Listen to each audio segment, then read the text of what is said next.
All right, hello everybody. I'm here with Abby Young, Northern Virginia Territory Manager for Port City Brewing. Today, our conversation is going to be revolving around craft beverage and sales positions within organizations. So Abby, welcome and thank you so much for being here. Yeah, of course, happy to be here. So what we'll do, we've launched this program at George Mason University. It's going to be a minor eventually, and we're having the first course of Intro to Craft Beverage. Mm-hmm. So I guess as a sales manager for probably the largest brewery in the DMV, yep. Talk to me about your background and how you became involved in this role. Yeah, of course. So a little personal background. I am from the area. I grew up in Arlington. I went to HB Woodlawn High School. For college, I went to Tulane University in New Orleans. I ended up in business school.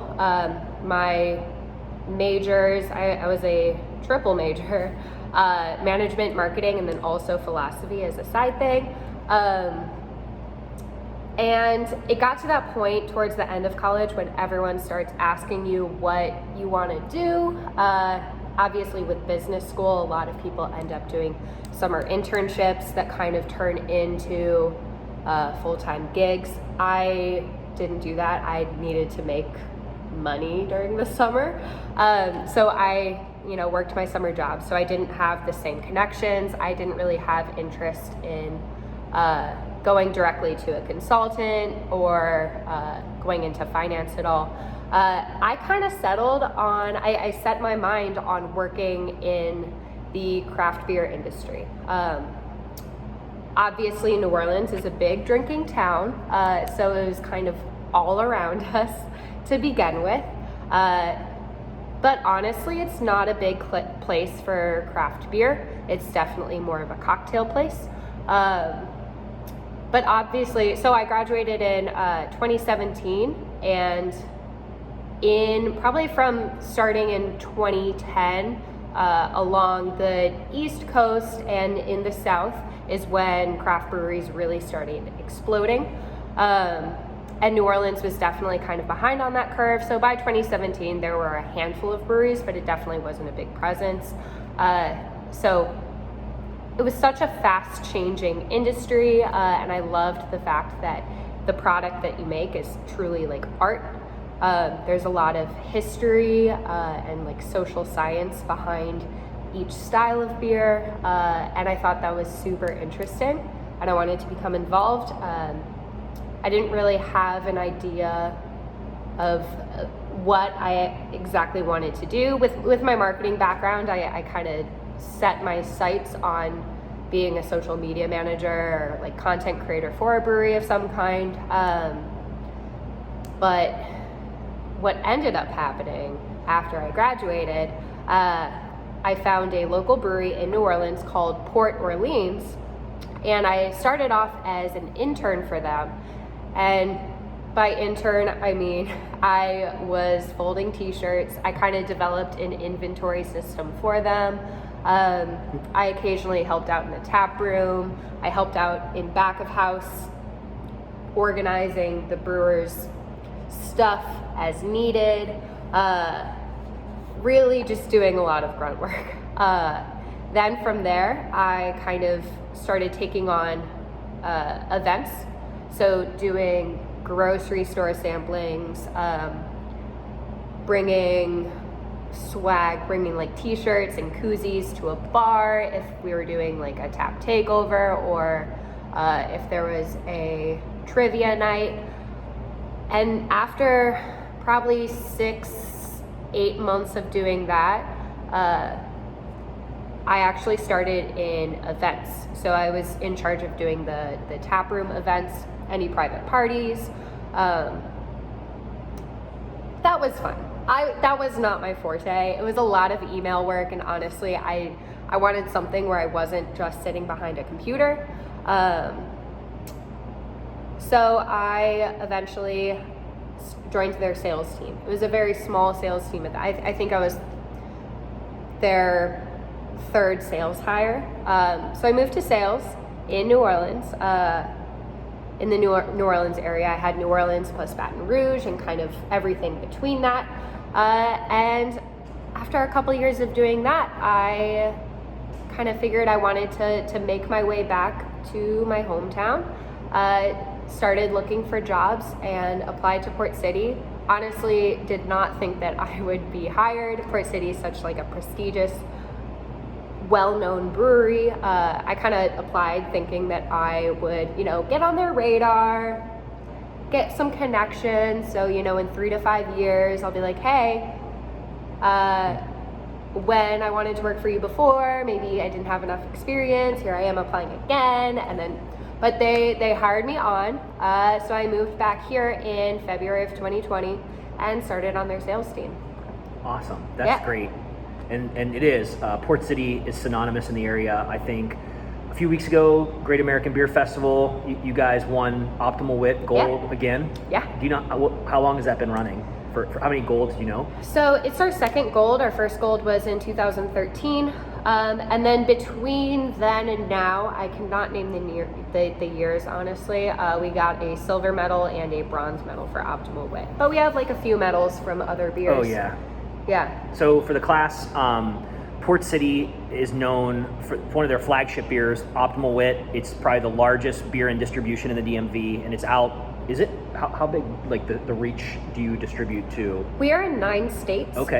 So we're from North Carolina up to New York. Obviously on the far stretches of our area, it gets a little sparse. Like in New York, I think we're only in a handful of spots, but for the most part, like we are really dense in this area in our backyard. But yeah, we're technically available in 9 states. Yeah, so to go to there's like Best in Craft in Bend, Oregon. There's the Great American Beer Festival. That's kind of like the holy grail. And if you can medal at that competition, it really puts your brewery on the map. And I moved back here in 2012, and I had friends playing the 5-year anniversary at Port City, and just what that brewery has done since then is unreal. Yeah. In your background conversation, Abby, you talked about you would do some tap takeovers. Mm-hmm. Will you explain to the class what a tap takeover is? Yeah, of course. So really what I do for my job is make sure that Port City is available at bars, restaurants, and grocery stores in my area. And a lot of times the way to make that happen is to, in addition to our beer and the quality selling itself, I add value to that particular account, to that particular bar or restaurant by being present.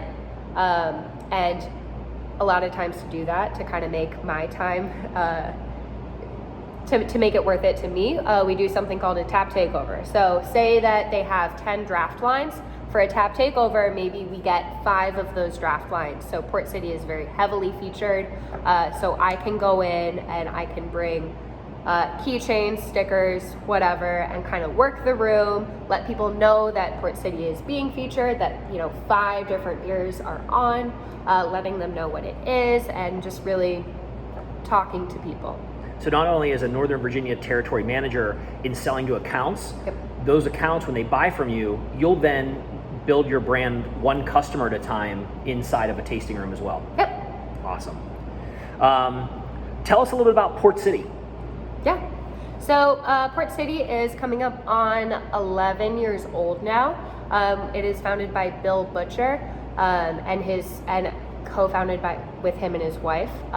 Bill's background is in wine. He was a wine guy, and like legit, like he worked with Robert Mondavi. He definitely knows his stuff and is definitely a stickler for quality and doing things the right way. And that really is reflected in our product. He is also Alexandria born and raised, so he, in the area, everyone knows Bill, especially in Alexandria. They're like, oh yeah, we went to elementary school together. So definitely leaning into the community building aspect of beer and of wine for that matter.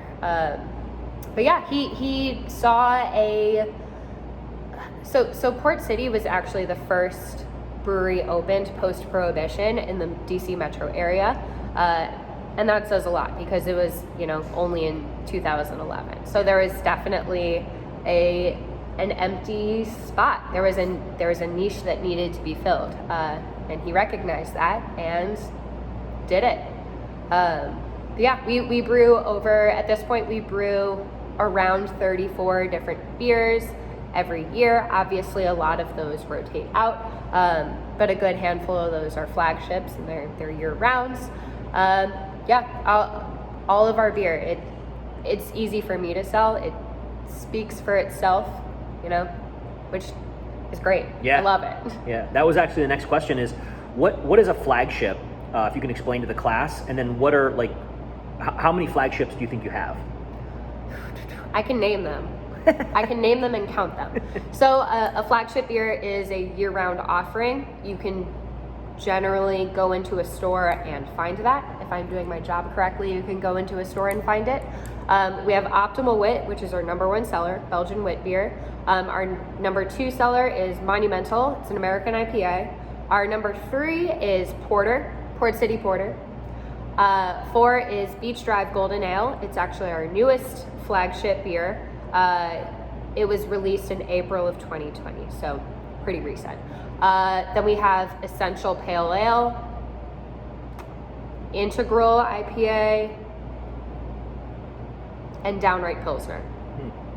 The last handful were not in order of popularity at all, but those are our flagships. The other ones we pretty much rotate through. We have like a series of seasonals, then we have a series of kind of hop forward beers that we release periodically through the year, and then we also have a lager series. So our lager series rotates every 4 to 6 weeks. So almost every month we have a whole bunch, and those are mostly like historic lagers. They're really good.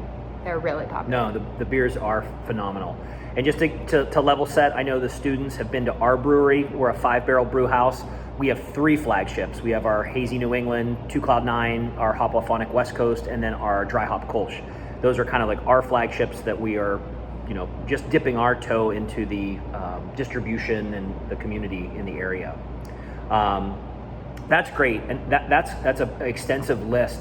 Will you talk to the class about what is seasonal and how do you go about selling seasonal offerings? So you have your flagships, you have your 7 flagships that are available year round, and you're promoting those, but talk to us about seasonal beers. What are seasonal beers, and how do you sell and promote seasonal beers? Yeah, so let's say I'm walking into an account and they don't have any Port City. The number one priority is going to be getting a flagship in there, ideally Optimal Wit, because it is our number one seller. It is our bread and butter. The number one goal, best case scenario, I walk in and I'm able to get a commitment for a flagship that they keep on ordering. That is a permanent line. If it's not broke, don't fix it kind of thing. It stays on there and it just racks up the numbers. They just keep reordering that. Let's say I walk into the bar and they already have a flagship. Optimal Wit is already on. I have a good relationship with the buyer, and they have a few draft lines that they like to switch out, whether it's with people's flagships or keep things seasonally. Then I would go up to them and introduce our whatever seasonal we have. So our seasonals reflect, as the name suggests, the season. So generally, I'm just going to run through our seasonals. So right now, our seasonal is Oktoberfest. Sure. You know, that usually runs mid-August through mid-October. Despite popular belief, Oktoberfest is September. Mm-hmm. It ends the first weekend of October. So that's why come late October, you might not be able to find Oktoberfest. Mm-hmm. From late October until mid-December or so, we have Tidings, which is a holiday ale. It's pretty much a high ABV, high alcohol, spiced Optimal Wit. Really good. So good. So Definitely a belly warmer. Belgian style beer then? Yep. Okay, very cool. Yep. Yeah, it's brewed with ginger and cardamom. Yeah, it's really good.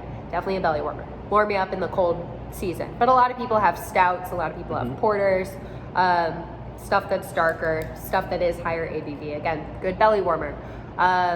Then we have in the January to February, we have